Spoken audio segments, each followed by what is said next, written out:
de tout pour tout se dire encore ou bien se taire en regard. Juste un report.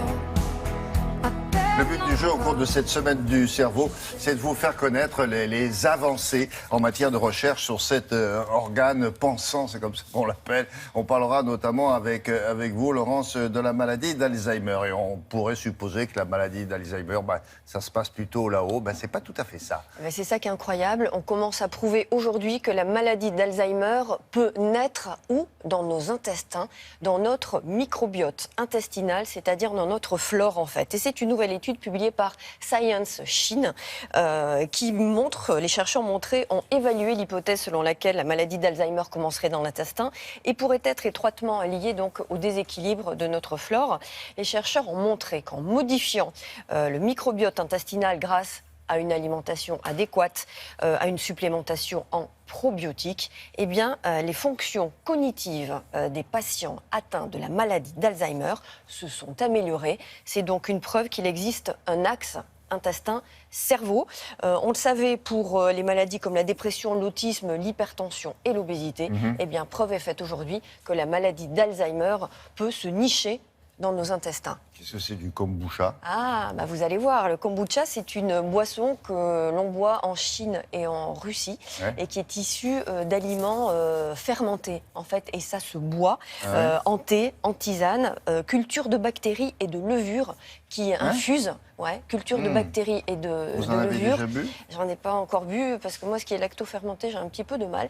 Mais en fait, ça apporte des probiotiques. Les probiotiques, c'est quoi les probiotiques? Les probiotiques, c'est toutes ces levures qui sont favorables au bon développement de l'écosystème intestinal. On a soumis justement cette étude à un nutritionniste qui nous parle du kombucha justement.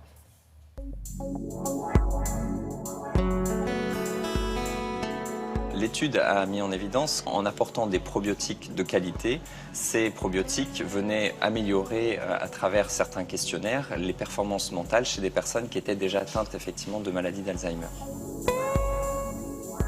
On parle de plus en plus finalement de notre intestin comme étant le deuxième cerveau. Et effectivement, il existe de nombreux liens entre ces deux systèmes nerveux, donc le système nerveux dit central et le système nerveux dit entérique.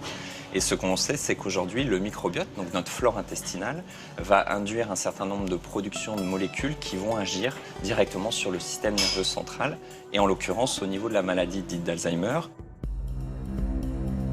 Dans le cadre de la maladie d'Alzheimer, on sait que certaines bactéries présentes en trop grande quantité vont induire la production de certaines molécules qui vont favoriser une inflammation chronique qui elle-même peut augmenter la production de protéines dites bêta-amyloïdes qui favorisent la dégénérescence neuronale et donc le mécanisme d'Alzheimer.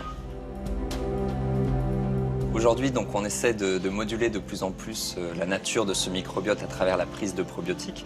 Alors, il faut savoir que vous avez des probiotiques tout à fait naturels qui se présentent dans l'alimentation sous forme d'aliments lacto-fermentés, la choucroute par exemple, mais également le kéfir ou ce qu'on appelle le kombucha qui est un kéfir de fruits. Effectivement, ces aliments apportent des probiotiques qui peuvent moduler favorablement l'équilibre général de la flore intestinale. Vous avez également de plus en plus de compléments alimentaires qui peuvent vous apporter ces probiotiques. Les souches sont extrêmement importantes et extrêmement variées, puisqu'il en existe 400 différentes. La meilleure représentation de prise des probiotiques est la gélule, puisque celle-ci va être diffusée directement dans l'organisme au niveau intestinal. Contrairement à la poudre, dont 90% des principes actifs vont être détruits par l'acidité de l'estomac. On en prend 2-3 gélules, un quart d'heure avant le repas, avec un verre d'eau tiède pour bien assimiler le produit. Aujourd'hui, les études ne mettent pas en évidence de lien direct entre la prise du complément alimentaire et un effet positif. On sait simplement que ça va avoir une activité qui va être partielle et temporaire, qui peut être favorable si les souches de bactéries probiotiques sont de qualité. Bon, alors tout ça, c'est une question d'inflammation, visiblement, puisque ça excite ces bactéries qui ensuite ont un rôle négatif, quoi. Absolument, c'est les bonnes bactéries qui sont perturbées par les mauvaises bactéries, et les probiotiques, ce sont des bonnes bactéries en fait.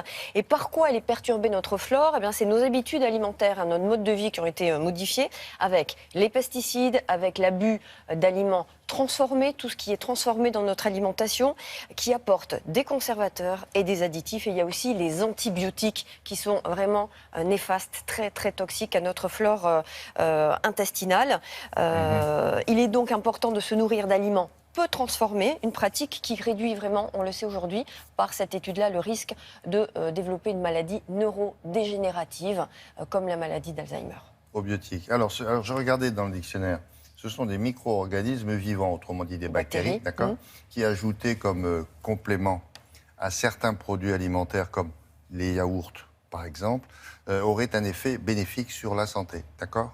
Exactement. Voilà. Et c'est ces bonnes bactéries qui luttent contre l'inflammation et qui stimulent notre système immunitaire Ça aide contre à la toutes les digestion maladies des fibres, disent-ils. Et ça stimule le système immunitaire. C'est pour ça que ça lutte contre beaucoup de maladies. Et au contraire, quand c'est en déficit, ça potentialise toutes les maladies. Merci Laurence, à tout à l'heure.